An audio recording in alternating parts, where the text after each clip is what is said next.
Baik, terima kasih atas kesempatannya. Di sini kami kelompok 10 akan mempresentasikan tentang kebijakan ekonomi makro terbuka. Uh, Anggota kelompok kami ada pertama Stefan Aga, kemudian saya sendiri Dimas Loy, kemudian ada Wahyu Vidianita, 4 Salsabila Nandiska, dan 5 Erlisa Rahma. Kemudian akan dilanjut presentasi dari rekan saya. Terima kasih atas kesempatannya. Perkenalkan, nama saya Stefan Aga dengan NIM 2018-2100006. Di sini saya akan mempresentasikan tentang kebijakan ekonomi makro terbuka. Kebijakan perekonomian terbuka adalah peraturan yang telah ditetapkan untuk suatu sistem ekonomi yang di dalamnya terdapat kegiatan ekspor dan impor yang tentunya dilakukan antara satu negara dengan negara lain. Dalam pengertian lain, kebijakan perekonomian terbuka dapat disebut sebagai perekonomian 4 sektor yang mencakup 4 kriteria, yaitu rumah tangga, perusahaan, pemerintah, dan luar negeri. Selanjutnya, tujuan kebijakan ekonomi makro terbuka yaitu ada 4. Yang pertama, menjaga keseimbangan internal atau internal balance. Yang kedua, menjaga keseimbangan eksternal atau external balance. Yang ketiga, tingkat pertumbuhan ekonomi yang relatif tinggi dan stabil. Yang keempat, distribusi pendapatan yang relatif merata. Terima kasih atas kesempatannya. Perkenalkan, nama saya Dimas Ladana Kumala, NIM 2018-21008 dari kelompok 10 akan menjelaskan materi berikut.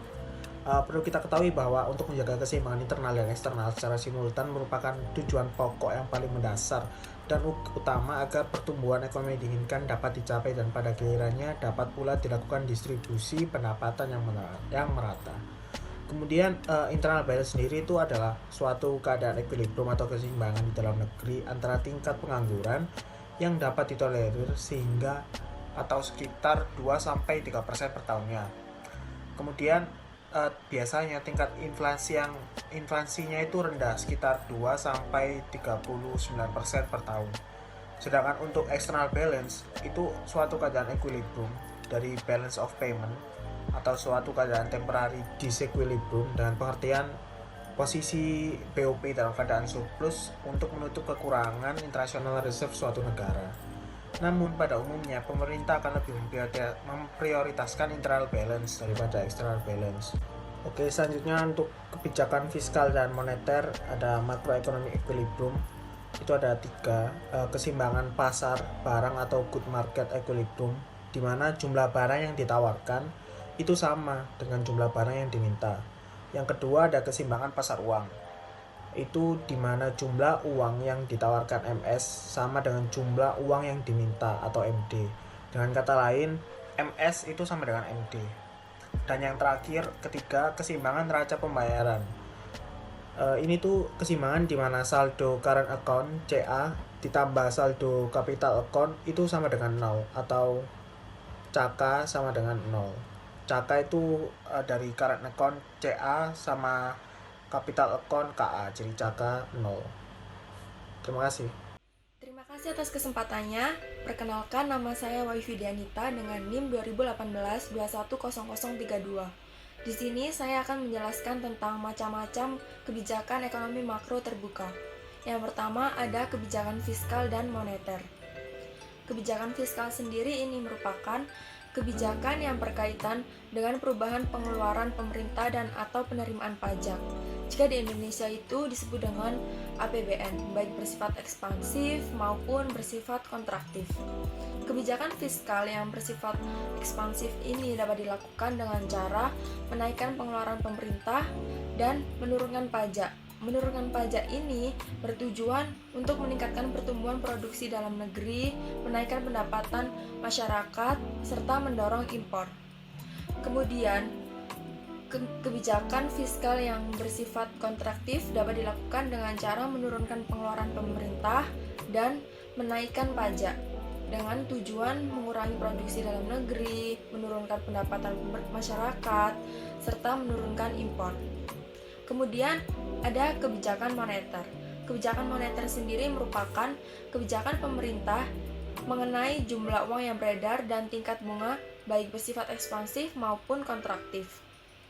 Kebijakan moneter bersifat ekspansif dapat dilakukan dengan cara meningkatkan jumlah uang beredar dengan menurunkan suku bunga yang bertujuan untuk mendorong kenaikan investasi, menaikkan penerimaan masyarakat, serta mendorong kenaikan impor. Kemudian, kebijakan moneter yang bersifat kontraktif dapat dilakukan dengan cara mengurangi jumlah uang yang beredar dengan meningkatkan suku bunga yang bertujuan untuk memperkecil investasi, menurunkan penerimaan masyarakat, dan menurunkan impor. Kebijakan kontraktif ini digunakan ketika pemerintah ingin mengendalikan tingkat inflasi. Yang kedua, ada kebijakan perubahan kurs, devaluasi dan revaluasi atau apvaluasi. Kebijakan ini dapat dijalankan dengan sistem kurs tetap dan terutama ditujukan untuk keseimbangan eksternal atau keseimbangan balance of payment. Mekanisme penyeimbangan balance of payment dengan kebijakan devaluasi maupun revaluasi ini akan terjadi jika balance of payment mengalami defisit atau nilai impor lebih besar dari ekspor, maka dapat dilakukan kebijakan devaluasi dalam arti menurunkan nilai domestic currency terhadap foreign currency. Jika posisi balance of payment ini mengalami surplus atau ekspor lebih besar dari impor, maka akan menimbulkan dampak negatif terhadap keseimbangan internal, seperti pendapatan akan naik, inflasi akan naik. Maka hal ini dapat diatasi dengan kebijakan revaluasi atau apvaluasi, dalam arti menaikkan nilai domestic currency terhadap foreign currency. Yang ketiga, ada kebijakan pengawasan langsung atau direct control. Kebijakan pengawasan secara langsung dapat mempengaruhi internal balance serta external balance melalui hal-hal berikut. Yang pertama, pengawasan perdagangan. Pada umumnya, pengawasan langsung atas perdagangan dilakukan dengan cara menetapkan tarif impor, menetapkan tingkat upah, serta melakukan pengawasan terhadap harga.